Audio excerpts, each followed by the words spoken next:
A notícia chega entre os povos que estavam aprisionados.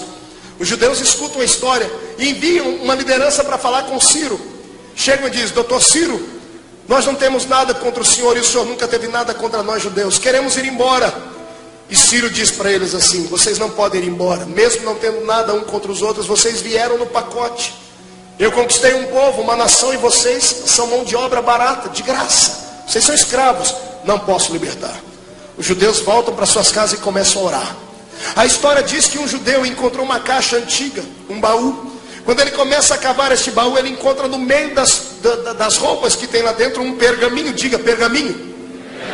O pergaminho estava amarelado, carcomido pelo tempo. E quando a pessoa abre o pergaminho, ele corre e leva até um sacerdote que havia crescido ali, descendente de sacerdotes, que eram escribas e sabiam ler. Quando começam a ler, em cima estava escrito: rolo do profeta Isaías. Quando olha a data, o coração do profeta dispara. 200 anos antes daquela história. O sacerdote começa a ler. E quando ele chega no que para nós é o capítulo 43. Na época não era por capítulo, era uma história narrada. Quando ele começa a ler o capítulo 43 e diz que operando Deus, quem impedirá o coração incendeia. Quando chega no capítulo 44, verso 28, ele lê o nome do imperador Ciro aqui. No capítulo 45, verso 1, Deus repetindo o nome de Ciro. Ele marca uma reunião com Ciro. Vão um grupo de judeus. Chegam diante de Ciro e dizem: nós viemos aqui, doutor Ciro, pedir para o senhor deixar o nosso povo embora. Ciro levanta e diz: eu já disse que vocês não podem ir, são mão de obra escrava. Eles levantam então um pergaminho para cima e dizem assim: nós temos aqui um tratado, uma carta de alforria, que diz que o senhor é obrigado a nos soltar.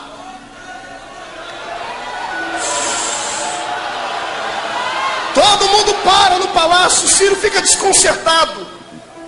Dizem que quando Ciro ouviu isso, ele diz: deixa-me ler. E o sacerdote leva o Isaías 45 para ele, 44.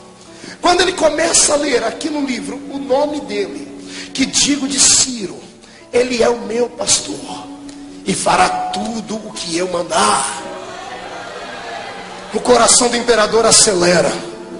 Ele vai para o capítulo 45 e diz: porque eu ungi a Ciro e dei a ele o poder de abater todas as nações, porque diante dele ninguém ficará de pé. Ciro pega o livro, lá no começo tem a data. Detalhe: o livro foi escrito 200 anos antes dele nascer. Ai, Jesus. 200 anos antes da mãe dele nascer. 120 anos antes da avó dele nascer. O Deus dos judeus já conhecia ele pelo nome.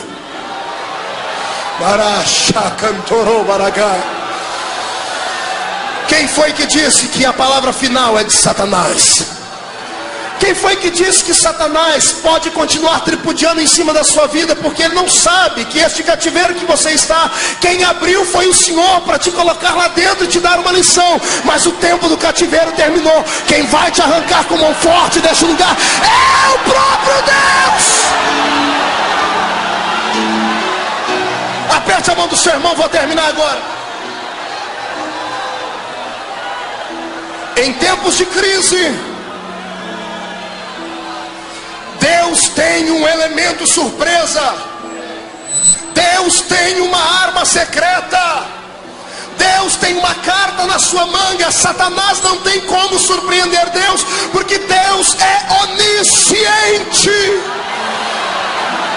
A dificuldade do homem é essa: nós temos mais fé para crer no diabo do que para crer em Deus. Sabe por que você está oprimido, deprimido, comprimido e destruído? Porque você pensa como o diabo. O diabo só fala do seu passado. Você olha para o passado, o diabo só fala das coisas que você fez. Isso te destrói. Sabe por que o diabo nunca vai ganhar de Deus? Porque Deus sempre está um passo à frente dele. Deus não olha para o passado, ele olha para o futuro. Deus olha para o futuro.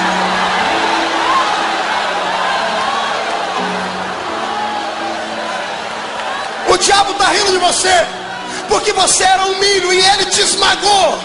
Ele não sabe que Deus estava querendo isso para transformar você numa bela polenta. Ele não sabe que Deus não perde. Deus não é homem para ser derrotado. O meu Deus nunca perdeu uma batalha, e não vai ser para a sua vida que Ele vai perder. Eu profetizo em nome de Jesus que hoje o Senhor levanta um homem, um anjo, uma oportunidade, e se ninguém puder, Ele sentará nas asas do vento e virá interceder pela sua vida, porque você nasceu para a vitória.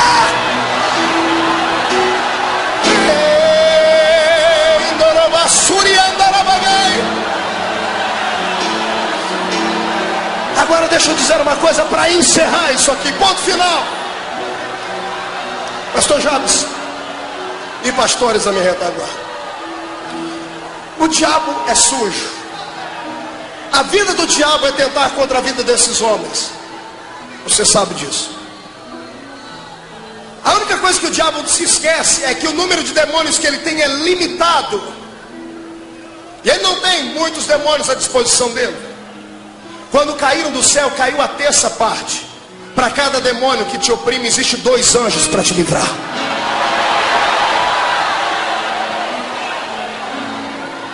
Aí o que é que o infeliz de Satanás faz?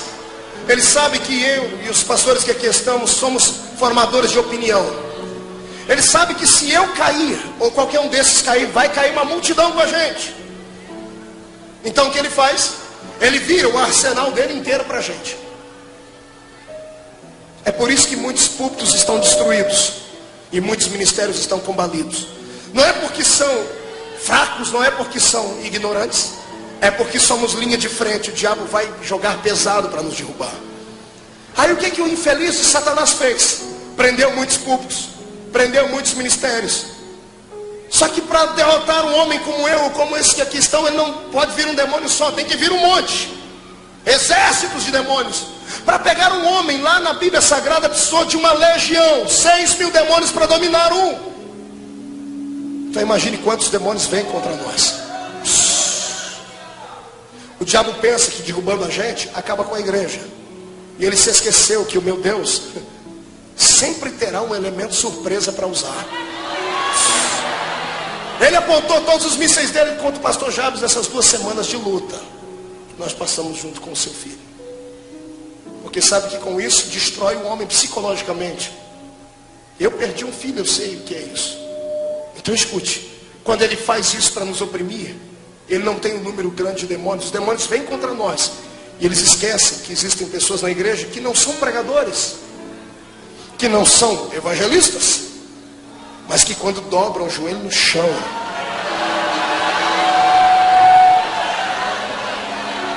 murcha a barriga e estufa o peito.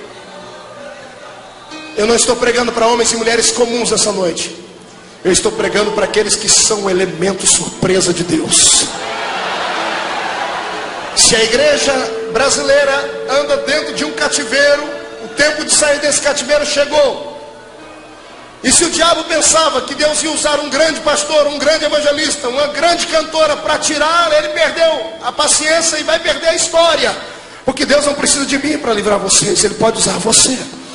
Nessa noite Deus vai pegar um menor aqui entre nós, aquele que está no último lugar da fila. Deus vai virar a fila. Aquele que estava lá atrás virar para frente. E eu profetizo que uma unção de consagração para ministério desce sobre este lugar agora. Se prepare para receber uma chamada de Deus que vai impactar a sua geração. Comece a adorar.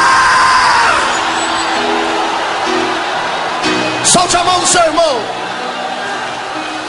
Eu quero saber quantos querem receber uma unção dobrada para ser esse elemento surpresa de Deus. Dê um passo à frente. Dê um passo à frente. Estamos terminando. Sua barriguinha está roncando. Já vamos comer coisas gostosas aqui do lado. Venha, vem rápido. Vai chover. Feche o guarda-chuva.